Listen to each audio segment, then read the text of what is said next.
Israel Hamas युद्ध से जुड़ी बड़ी खबर आपको बताएं। ईरान के एक बड़े हथियार ने इजरायल के युद्ध में एंट्री कर ली है। नेतन्याहू को इस हथियार के बारे में जब से पता चला है, उनकी नहीं पूरे इजरायली सेना की नींद उड़ गई है। अब डर है कि ईरान ने अगर इस युद्ध में एंट्री कर ली तो इजरायल खुद को कैसे बचाएगा।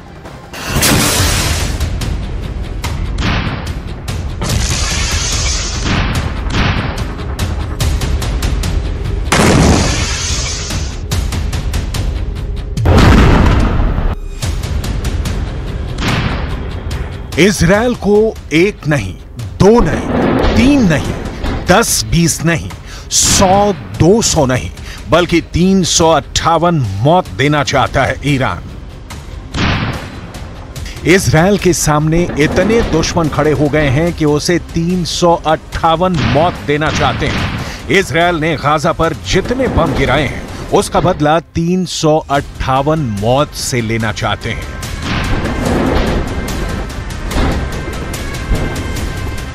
358 मौत के क्या मायने हैं? 358 मौत का खौफ कितना ज्यादा है, यह इस वक्त इजरायल के चारों तरफ यमराज बनकर मंडरा रहा है। यहां हिजबुल्लाह भी है, ईरान भी है, हूथी भी है और अब इराक का वो मिलिशिया भी है जिसने अमेरिका का जीना मुश्किल कर दिया है। आखिर 358 मौत है क्या और इजरायल क्यों इससे घबराया हुआ है?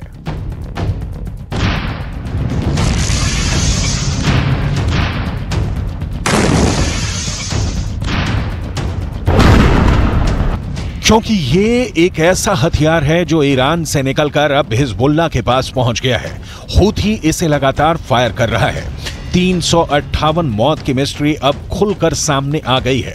इसी मिसाइल से या कहें ड्रोन से हिजबुल्लाह ने इजरायल के बहुत बड़े सीक्रेट एजेंट को मार गिराया है। हिजबुल्लाह के महासचिव हसन नसरल्लाह ने कहा था कि वो इजरायल के खिलाफ उनका हर विकल्प तैयार है और इसी का हिस्सा है 358 मौत। ये है जमीन से आसमानी टारगेट्स को खत्म करने वाली 358 मिसाइल और ये बांट रही हैं 358 मौत। हिजबुल्लाह ने इसी मंडराने वाली मिसाइल से इजरायल के बहुत ही खास ड्रोन हरमेस को मार गिराया। हरमेस 450 इजरायल का बहुत ही भरोसेमंद ड्रोन है जिससे एंटी टैंक मिसाइल फायर की जाती है।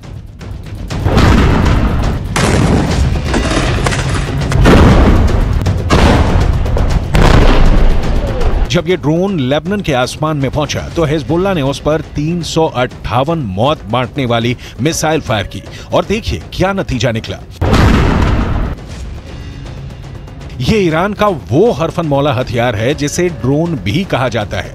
ये ईरान की मिसाइल भी है जो ईरान की ड्रोन टेक्नोलॉजी को मौत बरसाने वाली सबसे नई तकनीक साबित कर रही है। ईरान से निकली 358 मौत इजरायल के खुफिया मिशन को धुआं धुआं कर रही है। ये मिसाइल भी है और ड्रोन भी। ये कैसे अपने टारगेट को खत्म करती है, इसकी तकनीक की बहुत बारीक बातें समझ लीजिए। 358 नाम की ये मिसाइल एक ड्रोन की तरह काम करती है जो फायर करने के बाद आसमान में 8 नंबर के आकार की तरह गश्त लगाती रहती है और जैसे ही टारगेट इसकी जद में आता है ये उससे जाकर टकरा जाती है। 358 मिसाइल में आगे की तरफ लगा इंफ्रारेड सेंसर इसे टारगेट की भनक देता है और फिर यह अपने निशाने की तरफ बढ़ जाती है। ये एक ड्रोन से तेज रफ्तार से चलती है जबकि एक मिसाइल के मुकाबले में इसकी स्पीड कम होती है।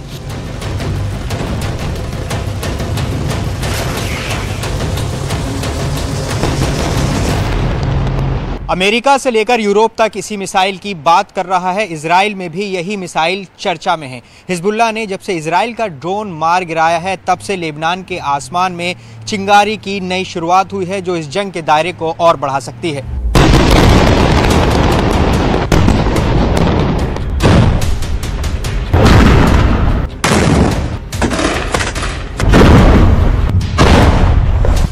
इस बीच ईरान से एक नई तस्वीर वायरल हो रही है। ये है ईरान के सुप्रीम लीडर अली खामनेई की, जो ईरान के गाजा नाम के ड्रोन को देखने पहुंचे। इस ड्रोन को ईरान का सबसे पावरफुल लीडर क्यों देख रहा है, इस वक्त पूरी दुनिया में इसके मतलब निकाले जा रहे हैं।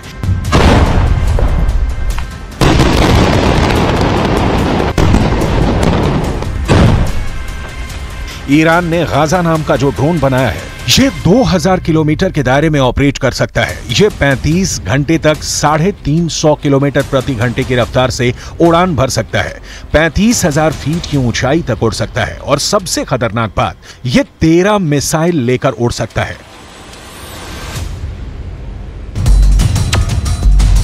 ठीक ऐसे ही अपने हथियार ईरान ने रूस को भी दिखाए थे। जब 19 सितंबर को रूस के रक्षा मंत्री सर्गेई शोइगु ने ईरान का दौरा किया था। यह दौरा बहुत सीक्रेट रखा गया। हालांकि जो तस्वीरें सामने आई उसमें यह साफ हो गया कि सर्गेई शोइगु ईरान की खास मिसाइल देखने तेहरान आए। ईरान ने उनके सामने अपने एक हथियार की डिटेल रखी। इसमें ड्रोन भी थे और बैलिस्टिक मिसाइल भी, ठीक वैसे ही हथियार जो रूस को यूक्रेन में लड़ने के लिए चाहिए। ईरान के एरोस्पेस फोर्स के commander brigadier general Amir Ali Hajizadeh साथ थे और वो बता रहे थे कि रूस को क्या लेना चाहिए, किस